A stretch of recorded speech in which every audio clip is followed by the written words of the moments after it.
আয়ারল্যান্ডের লিমেরিক কাউন্টির পরন্ত বিকেলে স্থানীয় সহ বিভিন্ন কাউন্টি থেকে আসা বাংলাদেশিরা র্যালি নিয়ে শহরের বিভিন্ন সড়ক প্রদক্ষিণ করেন আমার ভাইয়ের রক্তে রাঙানো 21শে ফেব্রুয়ারি আমি কি ভুলিতে পারি গানের সঙ্গে। পরে একটি হোটেলের বলরুমে ভাষা শহীদদের স্মরণে আলোচনা সভার আয়োজন করে অল বাংলাদেশি অ্যাসোসিয়েশন। আলোচনা সভার পাশাপাশি চলে কবিতা আবৃত্তি। চিঠিটা তার পকেটে ছিল, ছেঁড়া আর রক্তে ভেজা।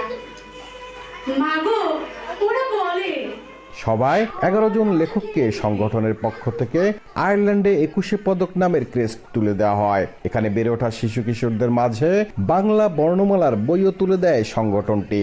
আগামী বছর ডাবলিনে স্থায়ী শহীদ মিনারে শ্রদ্ধা জানানো হবে বলে জানালেন সংগঠনের সভাপতি। আয়ারল্যান্ডে একটা স্থায়ী শহীদ মিনার করার ব্যাপারে আমরা অগ্রগামী হয়েছি এবং ডাবলিনে সাউথ ডাবলিনের county council, Dublin outer county council আমাদেরকে একটি স্থান দেওয়ার জন্য তারা অ্যাপ্রুভাল দিয়েছে। বাংলাদেশে আয়ারল্যান্ডে অবস্থিত সকল লেখক কলামিস্টদের আমরা সম্মাননা প্রদান করি এবং আমাদের যে নতুন প্রজন্ম বাংলাদেশে নতুন প্রজন্ম আয়ারল্যান্ডে জন্মগ্রহণ করেছেন তাদেরকে আমরা আদর্শ বর্ণমালা লিপি তাদের কাছে বিতরণ করি। বাংলাদেশিরা বলছেন দূর পরবাসে এমন আয়োজন আরো সমৃদ্ধ করবে বাংলা ভাষা।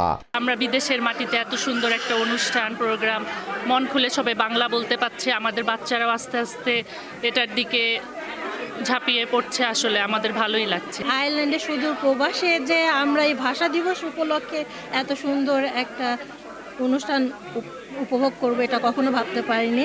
অনুষ্ঠানে মাতৃভাষা হিসেবে বাংলার স্বীকৃতি অর্জনে মানুষের আত্মত্যাগের প্রামাণ্য চিত্র প্রদর্শন করা হয়। জুয়েল, সময় সংবাদ, আয়ারল্যান্ড।